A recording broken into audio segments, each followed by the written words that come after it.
Fiancé demanded I put his family first, even over my sister's health emergency. I dumped him, and now he's homeless after ASA, Alta's own father throwaway as my work friends are on my main, and they don't know this is going on. Also obligatory that this is on mobile, so spelling and grammar will be poo. This is a long one, but I'll try and keep it as short as possible. I, 28F, got engaged to my partner of 7 years, Rob, 29M, in May.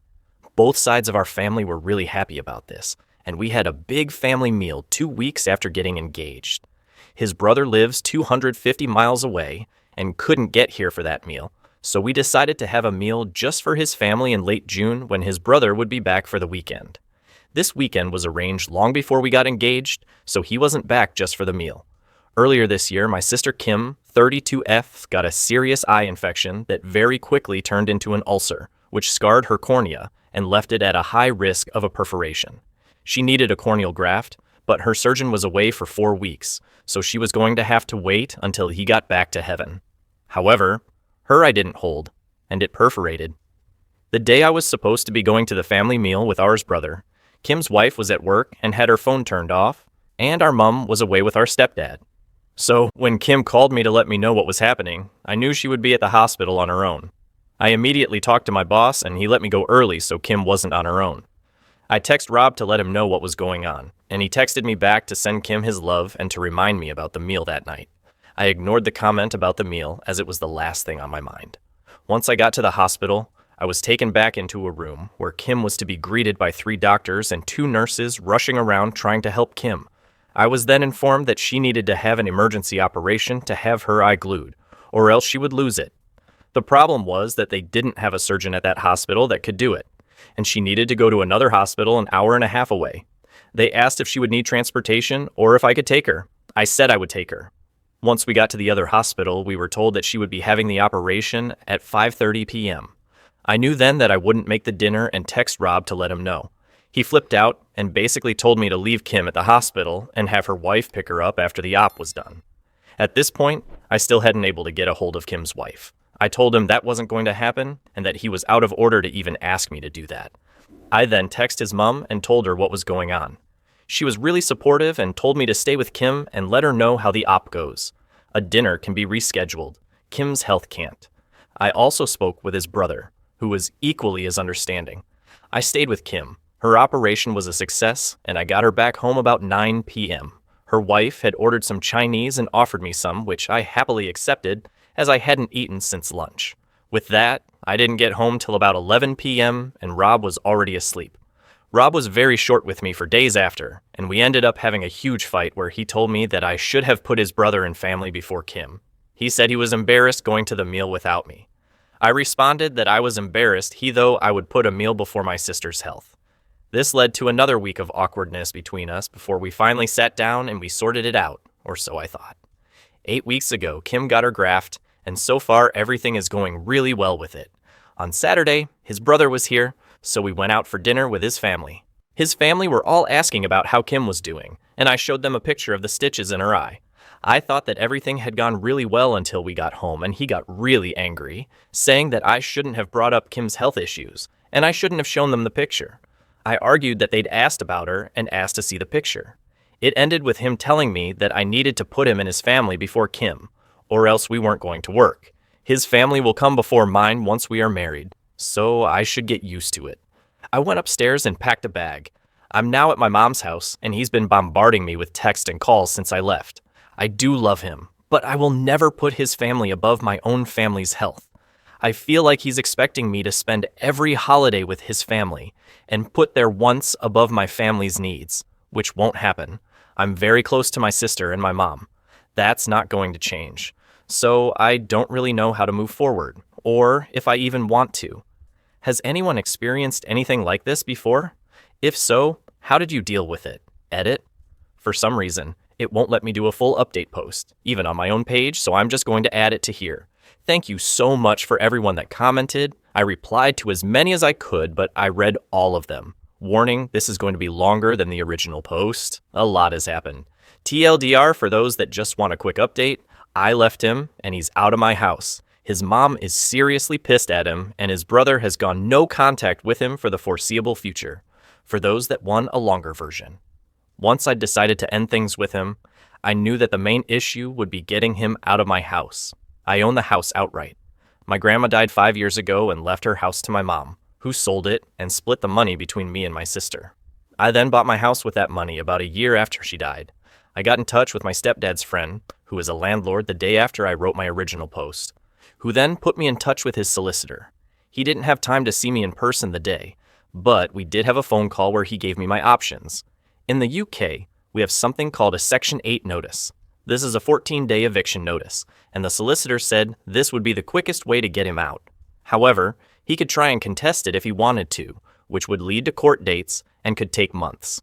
I asked him to draw up the notice and date it for Friday the next day.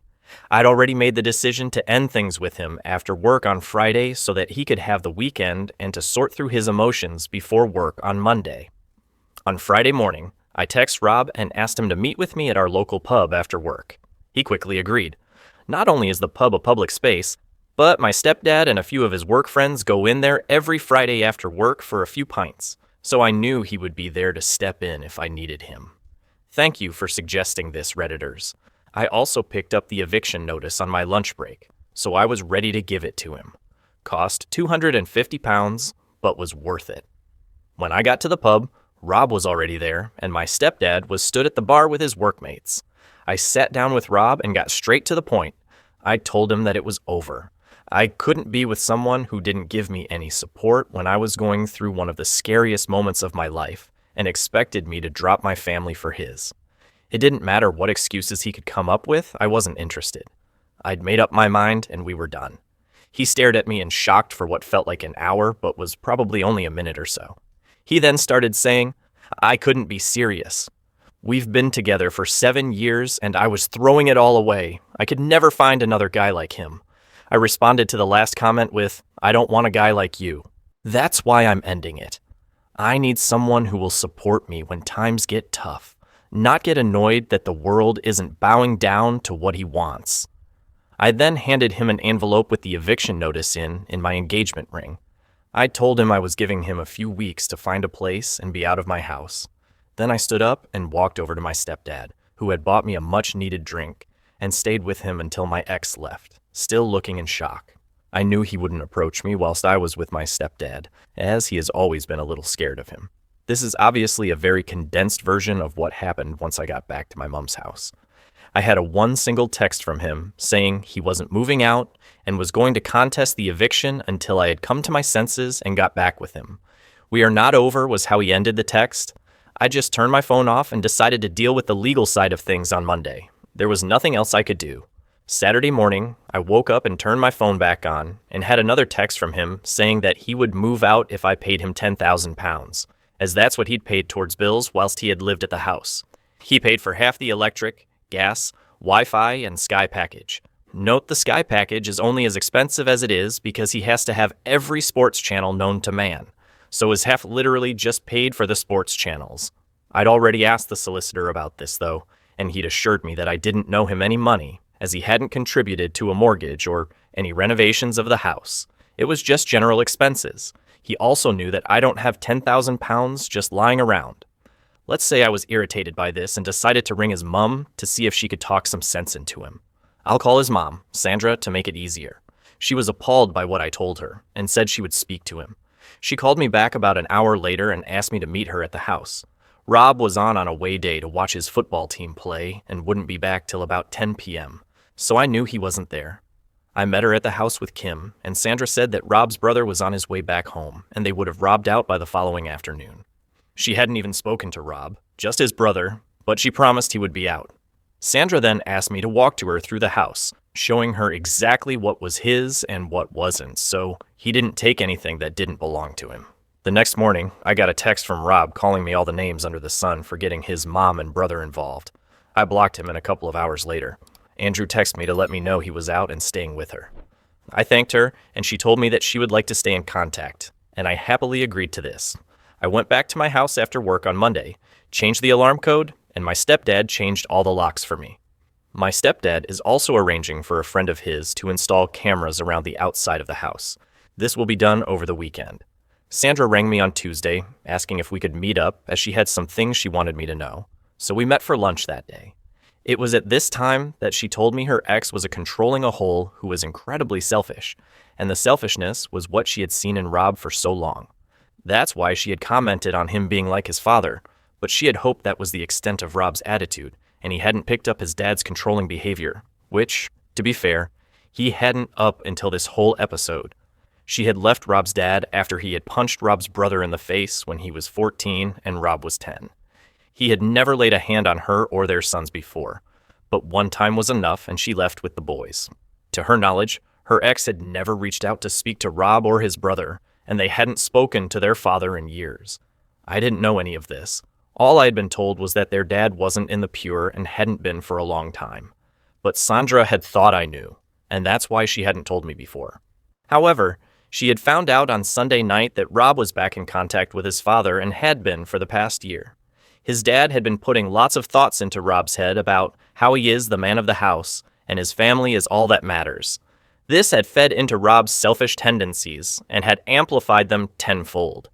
Sandra said that she had told him to find somewhere else to stay ASAP, as she couldn't even look him in the face.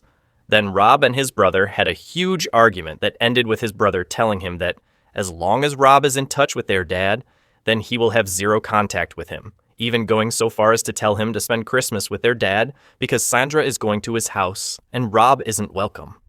When Sandra took Rob's brother's side, in all this, Rob flew into a rage and said he would move in with his dad.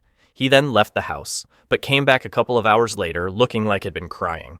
Turns out that his dad doesn't want him living with him, and basically said he could be on the streets for all he cares. He's not putting a roof over a grown man's head. Sandra thinks that Rob is now starting to realize everything he has lost due to him listening to his dad and has seen his dad's true colors. Sandra is incredibly disappointed in him, but he's her son, so she is trying to be there for him as best as she can. However, she still wants him out as she doesn't trust him anymore. His brother still won't have anything to do with him. She has also told him to stay the hell away from me, as I don't need to be brought into this, and he has promised her that he will. Only time will tell if that's true. But I do have him blocked on everything, and if he turns up to the house, I will just call the police to get rid of him. The more Sandra told me about what had been going okay behind my back, the more resolute I have become about wanting nothing to do with him. I never want to see him again if I can help it. So, all in all, Rob's life is a shit show. But as long as he stays away from me, then I don't care. I've been spending a lot of time with my sister and her wife as well, and my mom and stepdad, which has been great. I've never really been close to my stepdad, but this has brought us a lot closer together, which has been one huge positive out of all this. I'm not exactly happy right now, but I'll get there. There's still a lot of feelings that I need to unpack, and it will take time to move on from this whole situation. I don't think I will be dating for a while.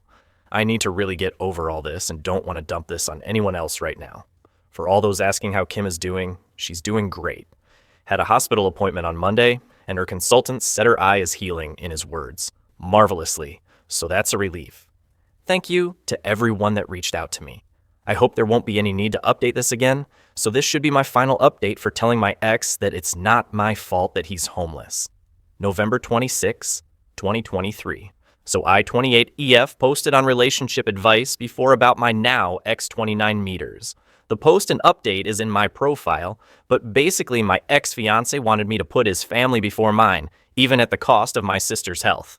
I ended up breaking up with him over it, and he was forced to move in with his mom, who then found out that he had been in touch with his abusive dad, who was twisting his view on how a relationship should work.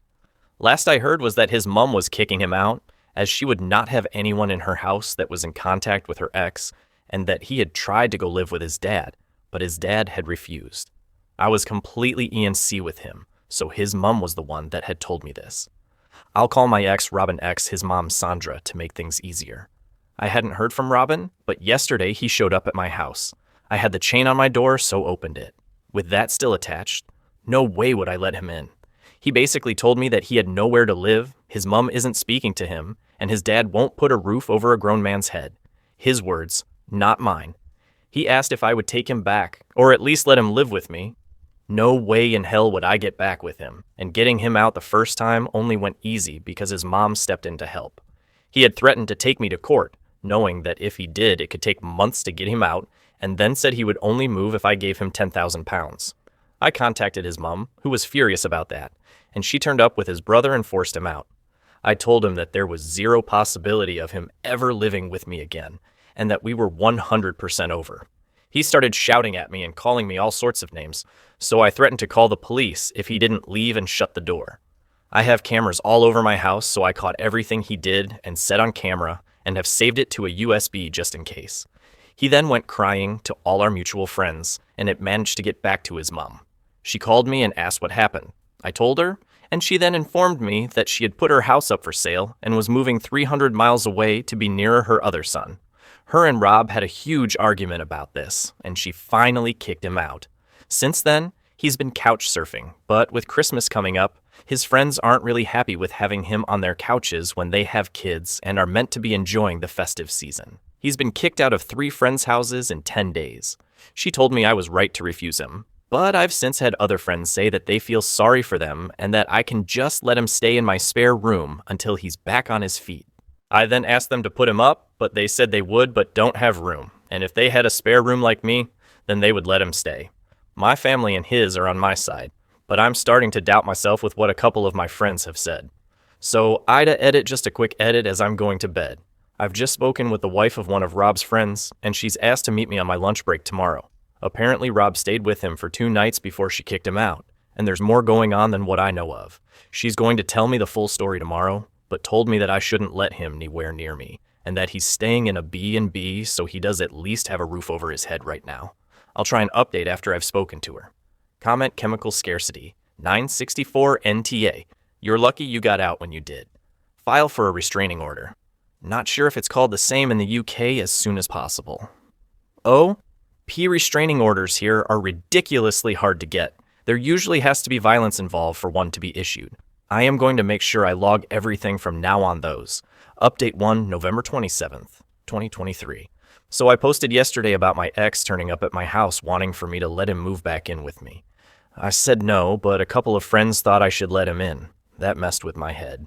Rob is my ex. A few people told me to change my lock, etc. I did that and changed my alarm code, as well as my stepdad got his friend to put up 4 cameras around my house.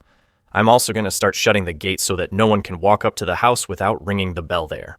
First, I put in an edit that I was going to meeting with one of Rob's friends' wives for lunch today, and I have to say that it was informative for sure. I'll call her Nat, 30F, and her husband's AC, 29 meters. So I went to meet her on my lunch break at a cafe near my work. It's a place that a lot of my coworkers go to, and I know the staff there as well. A few Redditors thought that she might bring Rob with her, so I wanted it to be somewhere I feel comfortable and a backup if needed. Turns out that I didn't need to bother about that. When I got to the cafe, Nat was there on her own. I grabbed some lunch and a drink and sat with her. We went throughout the usual small talk before she started telling me what had been going on.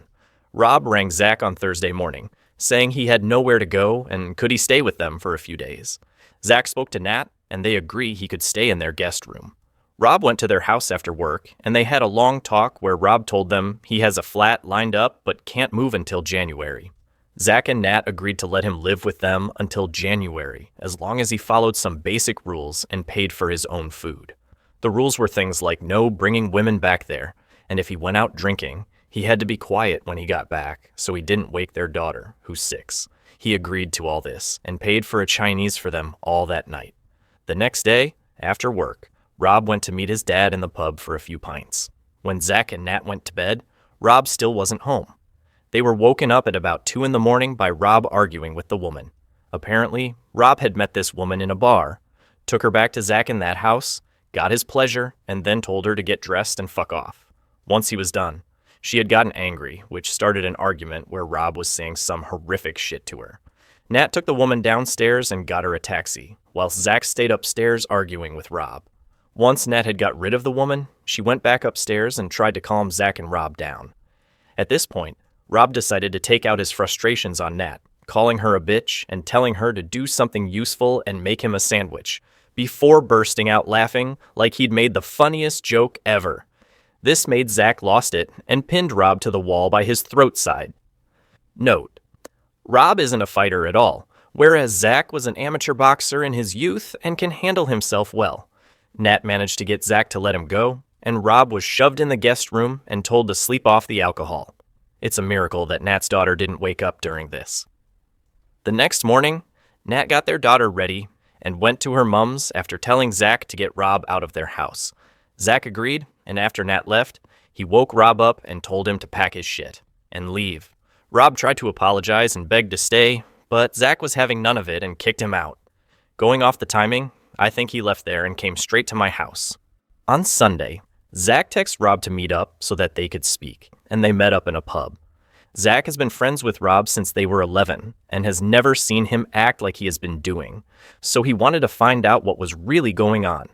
He managed to finally get the truth out of Rob. Basically, Rob has been in contact with his dad for a lot longer than he told us. By this point, it's over 2 years. His dad is a raging misogynist that believes a woman's place is in the kitchen and bedroom. A man's place is to rule the house and be waited on hand or foot, as well as deciding who can can't be in their lives. He's been dripping this poison into ours ear, and it's really taken hold of him. Zach told Nat that he just doesn't recognize Rob anymore. Rob wants to start living his life the way his father has told him he should. When Zach pointed out that Rob's dad is 62, living in a shitty one-bedroom flat, not had a real relationship since our smum left him, has no friends, his family doesn't speak to him, and that he's the type of guy that when he walks into a pub, people finish their pints so they can leave and get away from him. Rob was furious. He told Zach that his dad is just misunderstood. Zach responded that people understood his dad, and that's why they stayed away from him. He's toxic. This pretty much ended their conversation, and Rob left. Zach did find out that Rob does have a flat lined up for January, so that was true, and that he's found a B, and B he can stay until the flat is ready at a minimal cost. Zach and Nat have also decided to go and see with Rob, as they don't need that toxicity around them, but especially not around their daughter. A few Redditors had said it sounded like Rob was on drugs, so I asked Nat what she thought, and she doesn't think so, but can't be sure. She and Zach think that Rob is just so far under his dad's thumb now that he's completely changed as a person. He believes that everything his dad says as gospel. She did let me know that Rob has a burner egg account that he is using to check on my egg, and I immediately made my account private. He had said something about seeing me waste money on a stupid amount of Christmas presents when I couldn't even help him out to Zach on Sunday. I've been to a Christmas market on Saturday afternoon and had posted pics on egg. All of this just made my results stronger that he will not be getting anywhere near my house again. It also made me realize that I don't have any feeling for him anymore other than frustration, and how he's acting in some sadness at how far he's fallen from the man I once knew. I thought that hearing he had another woman in his bed would annoy me, but there was just nothing I couldn't have cared less. I thanked Nat for the info, and we agreed to keep in touch. We won't be as close as we were when I was with Rob, but it feels good to have someone who knows the entire situation and has seen Rob's behavior with his own eyes. There were also some Redditors that told me to ditch the friends that had told me to let him stay with me. Unfortunately, I can't ditch them completely as they're part of the friend group, and that would just cause unnecessary drama. But I will be keeping my distance from them and only talking to them when part of the group. I'm currently at my sister's, and we are going to watch a Christmas film to get us in the mood to decorate all our houses this weekend. So I will be on and off for the next few hours, if anyone has any questions. Thanks for the votes and giving me some perspective. Reddit isn't all bad comments. Huddle Lilac again. The misogyny and abuse probably runs in Rob's family. I wonder if on some level the son adopts the ways of the father so he will be accepted and loved. Rob's father is probably not capable of love, so if the sound acts horribly and is given praise for it, he might misinterpret it as love and finally figures he's getting his father's approval. Just a theory. Who knows what actually goes on in these sick families? Said, OPE, I was talking about this to my sister before, and she said that she thinks he's behaving like he is to get some sort of validation from his dad. I knew that he missed having a dad growing up, as we had talked about our shared experience of that, so you are probably right in this regard. I just know that one day he will wake up and realize everything he's lost because of his and his dad's actions. I also don't think it helps that he wasn't abused by his dad. His mom and elder brother protected him from it, so his memories of his dad from his younger years are largely positive. New update. December 19th, 2023. Still have people reaching out to see if I'm okay. A few hated me just using initials, so are as Rob. I really hope that I wouldn't have to update again. But I've just had a call from one of Rob's friends, and it looks like he's going to be spending Christmas in prison. Apparently, he went out on Saturday night with his dad, and they got into an argument which turned physical. Rob isn't a fighter. However, he is bigger and stronger than his dad, and ended with his dad falling backwards and hitting his head off a wall, knocking him unconscious. The staff in the pub called the police and an ambulance, but Rob left before they got there. Rob's dad had to go to hospital, where he still is. I'm unsure of his exact injuries, but they're not life-threatening. He must also be awake because he is pressing charges against Rob. However, they won't keep him in unless absolutely essential at this time of year. Rob was arrested on Sunday morning at the B, and B he's been staying at and had to appear in magistrate's court on Monday. Due to him not having a fixed address right now and the fact that his dad is still in hospital, he has been remanded on a Section 18 with intent unless he can find permanent address to go to. Then he won't be getting out until his trial at Crown Court.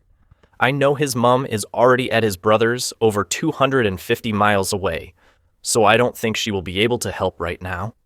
Finding this out has actually given me a sense of peace right now. I've been trying to ignore it, but the chance of him turning up and spoiling Christmas has been at the back of my mind ever since he turned up at my house. I'm hoping he stays in over Christmas so that I can just relax OOP on Section 18 in her area. OOP. Section 18 is assault charge. A Section 18 with intent is the next level up, and his class is intending to and causing grievous bodily harm to someone.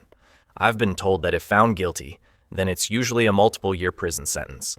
Another mini update, December 23rd, 2023. I went round to NN and Z, here be known as Nat and Zach, to drop off a present for their daughter.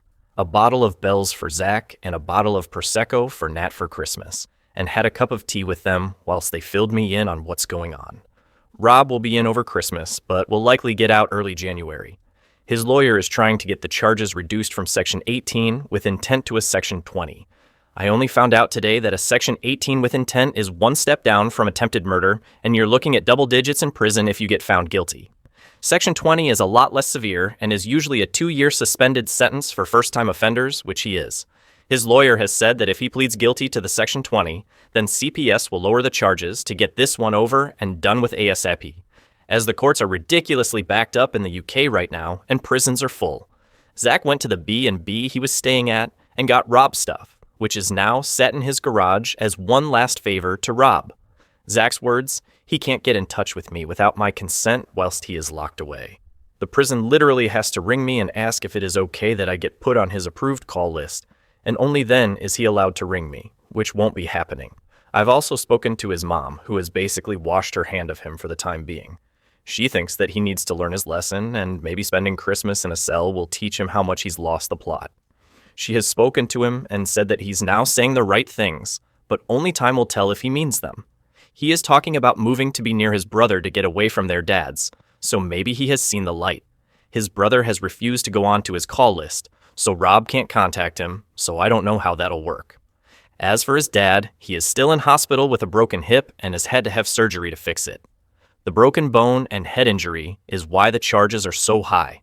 Right now, I feel like a weight has been lifted off my shoulders knowing he can't ruin my Christmas. I'm just about to pack everything into the car and go and stay at my mom's until January 2nd. But thought I'd finish the year off letting everyone who's helped me and supported me through this know what's going on. Merry Christmas to everyone that celebrates it, and hope everyone is doing well. Chiupa! On her sister Kim, due to the emergency surgery that took place, oop, she's doing great. Not gotta go back to the hospital till end of January. Is there that happy with her? Still got a long road to recovery as the stitches won't be out for at least another 6 months. Probably longer. She and her wife will be at Mum's all over Christmas as well. They're going to be here tomorrow and staying till after New Year as well. She is at the football today in hospitality as a treat from our stepdad, so she was buzzing this morning. Hope you have a great time as well and a great new year. Thank you for watching. Write comments, put likes. Do not forget to watch other videos.